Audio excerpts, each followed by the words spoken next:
Dear students, आज के इस लेक्चर में हम 12वीं क्लास का गणित का 7वां अध्याय समाकलन की प्रश्नावली 7.1 के प्रश्न नंबर 1 से प्रश्न नंबर 12 तक हल करेंगे। तो यहाँ हमें प्रश्न नंबर 1 दिया हुआ है, साइन 2x का प्रति अवकलज यानी कि समाकलन निरीक्षण विधि से ज्ञात कीजिए। तो यहाँ हमें एक ऐसे फलन की आवश्यकता है जिसका अवकलज साइन 2x हो, यानी अगर प्रति अवकलज हमें ज्ञात करना है और निरीक्षण विधि से ज्ञात करना है तो एक ऐसा फलन चाहिए जिसका अवकलज साइन 2x हो। तो यहाँ हमें एक ऐसे फलन की आवश्यकता है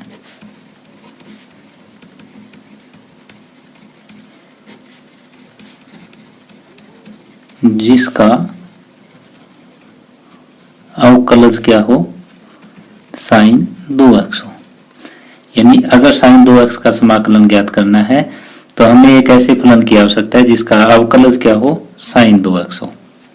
तो हम जानते हैं कि d/dx cos 2x जो है उसका अवकलज साइन 2x के टाइप का होगा। तो cos 2x का अवकलज माइनस साइन 2x और 2x का दोबारा से करोगे तो 2, इसको इधर ले आएंगे तो माइनस 1/2 d/dx cos 2x ये आ जाएगा साइन 2x के। अब ये माइनस 1/2 को अंदर ले चलो, d/dx माइनस 1/2 cos 2x बराबर साइन 2x।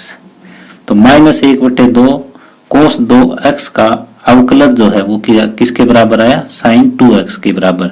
तो इसलिए साइन 2x का जो समाकलन है वो माइनस 1/2 cos 2x के बराबर आ जाएगा। इसलिए साइन 2x का समाकलन विद रिस्पेक्ट टू x जो है वो आ जाए माइनस 1/2 cos 2x के। तो यहाँ पे निरीक्षण विधि में बिल्कुल सीधी सी बात यह है कि हमें एक ऐसा फलन ढूंढना है जिसका अवकलज दिया गया फलन है। तो यहाँ पे ऐसे ढूंढो और फिर इसका प्रति अवकलज करोगे तो साइन 2x का प्रति अवकलज आ जाएगा माइनस 1/2 cos 2x। तो इस तरह से प्रश्न नंबर 1 कंप्लीट हुआ। अब प्रश्न नंबर 2 है, cos 3x का प्रति अवकलज यानी कि समाकलन निरीक्षण विधि से ज्ञात कीजिए। तो यहाँ हमें एक ऐसे फलन की आवश्यकता है जिसका अवकलज cos 3x है। तो यहाँ हमें एक ऐसे फलन की आवश्यकता है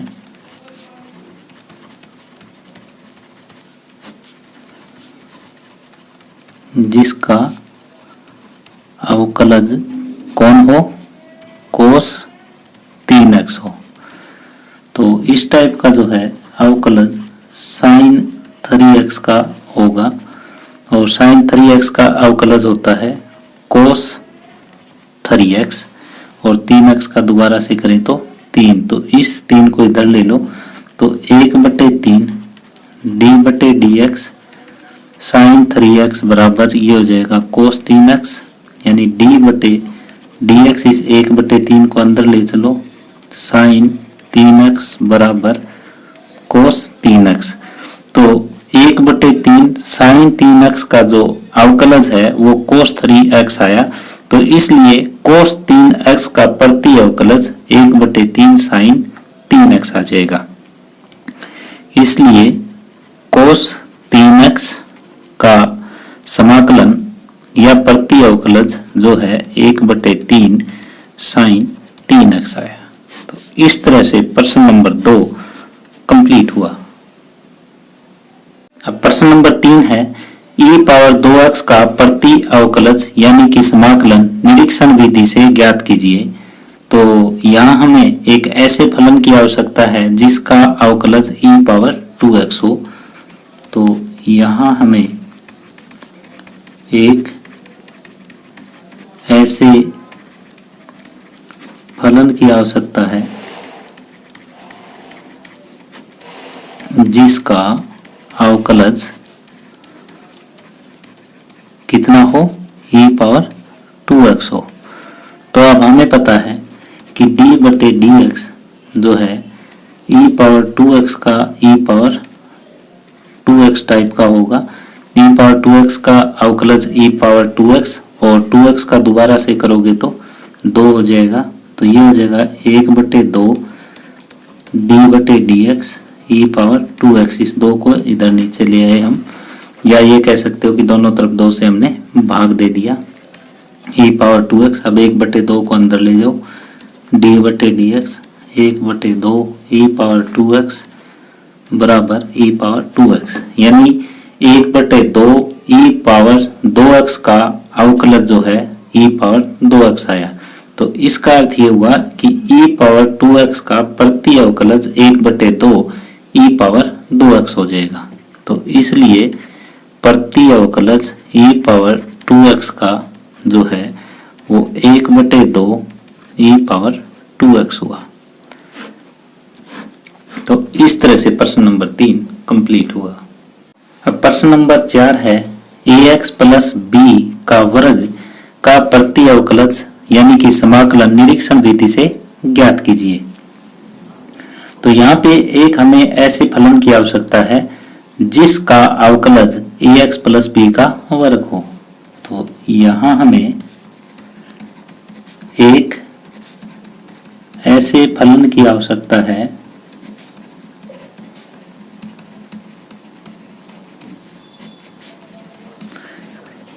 जिसका अवकलज क्या हो, ax प्लस b का वर्ग हो। तो ax प्लस b अगर हमें अवकलज के रूप में ज्ञात करना है तो यहाँ पावर 3 वाले का जो है अवकलज पावर 2 होता है। तो हम ये जानते हैं कि d बटे D x ax plus b की पावर अगर 3 लेंगे तो अवकलज में पावर 1 कम हो जाती है। तो इसका अवकलज ये हो जाएगा 3 ax प्लस b और इसका वर्ग, और ax प्लस b का दोबारा से डेरिवेटिव करोगे तो ये आ जाएगा a। तो इसको ये लिखा जा सकता है कि 1/3a d बटे D x ax plus b की पावर 3 बराबर ax प्लस b का वर्ग। ये a और 3 दोनों कांस्टेंट, इसको अंदर भेजा जा सकता है, d बटे D x 1/3a ax plus b और इसकी पावर 3 बराबर ax प्लस b का वर्ग, यानी कि 1/3 ax प्लस b पावर 3 का जो अवकलज है वो ax प्लस b का वर्ग हुआ। तो इसका अर्थ ये हुआ कि ax प्लस b का वर्ग का जो समाकलन है या प्रति अवकलज है वो 1/3 ax प्लस b पावर 3 होगा। तो इसलिए ax प्लस b के वर्ग का समाकलन जो है वो 1/3a ax plus b power 3 ये होगा। तो इस तरह से प्रश्न नंबर 4 कंप्लीट हुआ। अब प्रश्न नंबर 5 है sign 2x minus 4e power 3x का प्रति अवकलज यानी समाकलन निरीक्षण विधि से ज्ञात कीजिए। तो हमें ऐसा एक फलन ज्ञात करना है जिसका अवकलज sign 2x minus 4e power 3x हो। तो साइन 2x का हम अलग ज्ञात करके देखेंगे, 4e पावर 3x का अलग देखते हैं। तो ये देखो कि d बटे डी एक्स कोस 2x का अगर हम देखें तो क्या आ जाएगा, ये आ जाएगा माइनस साइन 2x और इसका 2। तो यहाँ पे ये इधर आ जाए माइनस 1/2 डी बटे डी एक्स कोस 2x बराबर ये आ जाएगा कि साइन 2x, यानी डी बटे डी एक्स माइनस 1/2 कोस 2x बराबर साइन 2x। तो साइन 2x का तो हमारे पास जो एंटी डेरिवेटिव है यानी प्रति अवकलज है वो आ जाएगा माइनस 1/2 कोस 2x। अब ये देखो कि d बटे डी एक्स ई पावर 3x इसका क्या होता है, ई पावर 3x का जो डेरिवेटिव है वो हो जाएगा e पावर 3x इंटू में 3। तो इसको इधर ले आओ, ये हो जाएगा 3 1/3 d/dx e पावर 3x बराबर e पावर 3x।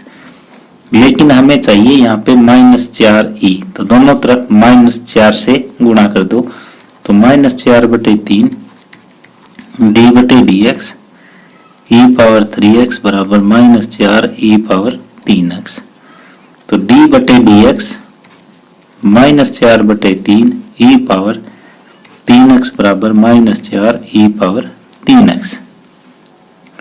तो यहाँ पे -1/2 cos 2x तो आएगा sin 2x के बराबर, और d/dx -4/3 e पावर 3x आएगा -4 e पावर 3x के बराबर। तो इसलिए sin 2x -4 e power 3x, इसका जो समाकलन है वो ये आ जाएगा -1/2 cos 2x -4/3 e power 3x। यानी यहाँ पे हमें दो अलग अलग फलन दिए हुए थे, बीच में माइनस का निशान था, तो पहले फलन का हमने अलग कर लिया, दूसरे फलन का अलग कर लिया, माइनस हमने साथ में रख दी, फिर दोनों को हमने जोड़ दिया। इस तरह से प्रश्न नंबर 5 कंप्लीट हुआ। अब आगे प्रश्न नंबर 6 है 4 e पावर 3x प्लस 1 और ब्रैकेट में dx और इसका समाकलन हमें ज्ञात करना है। तो ये देखो, पहले बीच में प्लस है तो दोनों को अलग अलग कर लेंगे। 4 e पावर 3x dx का अलग कर लेंगे और प्लस में 1 dx का अलग करेंगे। अब ये कांस्टेंट है, इसको बाहर निकाल दो। e पावर 3x का अलग हो जाएगा, 1 का dx अलग हो जाएगा। अब ये देखो 4 e पावर 3x का e पावर 3x और नीचे इसका डेरिवेटिव दोबारा से होता है जो पावर में हो, तो 3x का डेरिवेटिव 3 हो जाएगा, और एक का जो समाकलन है वो क्या होगा x, और प्लस में ये कोई कांस्टेंट c लगता है। तो ये हो जाएगा 4/3 e power 3x plus x plus c। तो ये यहाँ पे प्रश्न नंबर 6 का उत्तर है। तो सबसे पहले हमने दोनों को अलग अलग किया। अलग अलग करने के बाद पहले फलन में 4 कांस्टेंट था, उसको कॉमन ले लिया, फिर अंदर का हमने इंटीग्रेशन यानी कि समाकलन कर दिया। e पावर 3x का समाकलन e पावर 3x होता है, 3x का दोबारा से करोगे तो 3 हो जाएगा। तो इस तरह से प्रश्न नंबर 6 कंप्लीट हुआ। अब प्रश्न नंबर 7 है x square 1 minus x square dx का मान ज्ञात कीजिए। तो पहले जो बार x स्क्वायर दिया हुआ है इसका अंदर हम गुणा करेंगे, तो ये हो जाएगा x square minus x square बटे x स्क्वायर इंटू dx। तो इसको लिखा जा सकता है x स्क्वायर माइनस ये कट के 1 आ जाएगा dx। तो यहाँ दो फलन है अलग अलग, तो पहले फलन का समाकलन अलग कर देंगे और दूसरे फलन का समाकलन अलग कर देंगे। तो ये हो जाएगा x स्क्वायर dx माइनस में 1 dx। तो ये हो जाएगा x स्क्वायर का 1 पावर बढ़ जाएगी और उसी से ये डिवाइड हो जाएगा, और माइनस 1 का x पावर n का समाकलन होता है कि x पावर n प्लस 1 बटे n प्लस 1 और प्लस में c। तो इसको लिखा जा सकता है x क्यूब बटे 3 माइनस x प्लस c। तो इस तरह से प्रश्न नंबर 7 कंप्लीट हुआ। प्रश्न नंबर 8 है ax square plus bx plus c और dx का मान ज्ञात कीजिए। तो यहाँ पे हमें 3 फलन दे रखे हैं, तीनों के बीच में प्लस है, तो इनको अलग अलग किया जा सकता है। जैसे ax स्क्वायर dx प्लस में bx का समाकलन अलग और c का समाकलन अलग। तो यहाँ पे अब कांस्टेंट को बाहर निकाला जा सकता है, x स्क्वायर dx हो जाएगा। यहाँ भी कांस्टेंट हमने बाहर निकाल दिया और c कांस्टेंट है, इसको भी हमने बाहर निकाल दिया। तो ये x स्क्वायर का क्या हो जाएगा समाकलन 1 पावर बढ़ जाएगी और इसी से डिवाइड हो जाएगा। x का क्या हो जाएगा, एक पावर बढ़ जाएगी, 1 + 1 हो गई और नीचे 2। और इसका c का क्या हो जाएगा, c तो कांस्टेंट है, 1 का x हो जाएगा और प्लस में c। जब भी हमारे ये समाकलन के निशान हट जाए, यानी आप समाकलन का फार्मूला लगा दो और उसके बाद आप कांस्टेंट c लगाओगे। अब c यहाँ ऑलरेडी है तो इसको कांस्टेंट c1 कर दिया। तो इस तरह से प्रश्न नंबर 8 कंप्लीट हुआ। अब प्रश्न नंबर 9 है 2x² + e⁻x dx का मान ज्ञात कीजिए। तो यहाँ पे भी दो फलन है, बीच में प्लस का निशान है, तो दोनों फलनों को हम अलग अलग कर लेंगे। 2x² dx हम अलग लिख देंगे और e⁻x dx हम अलग लिख देंगे। तो ये हो जाएगा 2 बाहर और x² dx प्लस में e⁻x dx।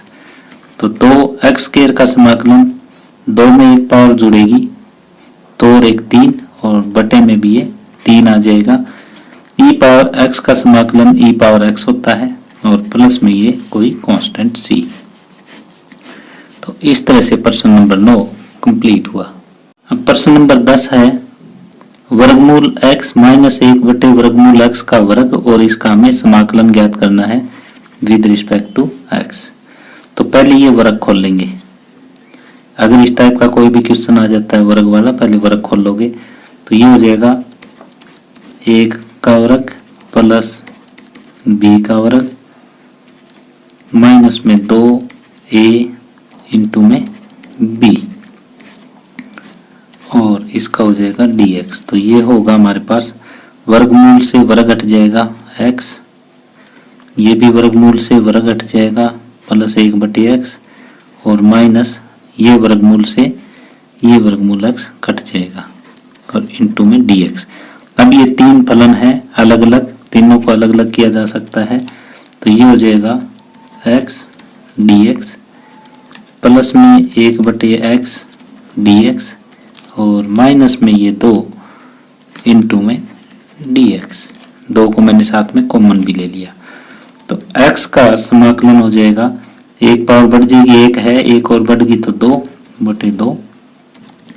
1 बटे x का जो समाकलन होता है वो होता है log x और माइनस में 2, 1 का समाकलन हो जाएगा x प्लस में c। एक बार मैं रिपीट करना चाहूंगा इस क्वेश्चन को। यहाँ पे वर्ग दिया हुआ था तो हमने क्या किया, a का वर्ग प्लस b का वर्ग माइनस 2ab, ये फार्मूला लगा के वर्ग हटा दिया हमने। फिर ये वर्ग से वर्गमूल हट गया, ये वर्ग से वर्गमूल हट गया और ये वर्गमूल x से वर्गमूल x कट हो गया। तो ये फलन हमारे पास आ गए 3 अलग अलग और बीच में ये जोड़ है। तो इन तीनों को हमने अलग अलग कर दिया और अलग अलग करने के बाद हमने समाकलन कर दिया। इस तरह से प्रश्न नंबर 10 कंप्लीट हुआ।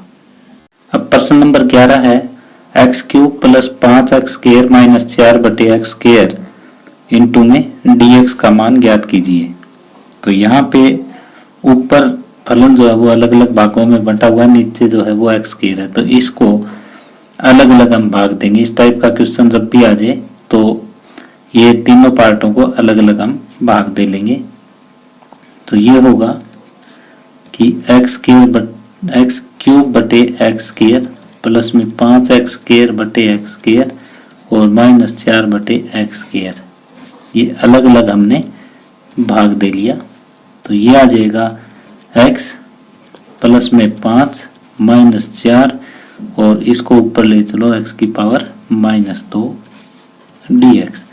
अब ये फलन के अलग अलग भाग हैं, या ये कह सकते हो कि यहाँ पे 3 फलन है और बीच में ये सेपरेट है प्लस माइनस से।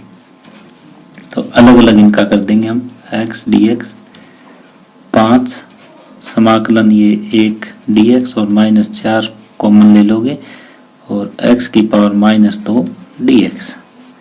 तो x का समाकलन x² बटे 2 हो जाएगा, 5 1 का समाकलन x हो जाएगा माइनस 4, ये हो जाएगा x की माइनस 2 प्लस 1 और माइनस 2 प्लस 1 प्लस में c। तो इसको थोड़ा सुधार के लिख देते हैं x² बटे 2 प्लस 5x और ये माइनस 4 है, ये माइनस 1 है तो -4 की -1 के साथ गुणा करेंगे तो ये हो जाएगा +4, और ये x की पावर -1 है, इसको नीचे भेज दो, ये x की पावर +1 हो जाएगा और प्लस में c। यानी इस टाइप का फलन जब भी आ जाता है आपके पास तो उसको अलग अलग भाग दे दो। अलग अलग भाग देने के बाद ये 3 अलग अलग फंक्शन बन जाएंगे, 3 अलग अलग फलन बन जाएंगे। इन तीनों का समाकलन हम अलग अलग कर देंगे। इस तरह से स्टूडेंट्स, यदि आपको ये वीडियो पसंद आई हो तो प्लीज इसे शेयर करें और लाइक करें। यदि आप इस चैनल पे नए हैं या आपने इस चैनल को अभी तक सब्सक्राइब नहीं किया है तो प्लीज इसे सब्सक्राइब कर लें। तो आज का लेक्चर हम यहीं समाप्त करते हैं। इससे अगले लेक्चर में हम इसी प्रश्नावली के प्रश्न नंबर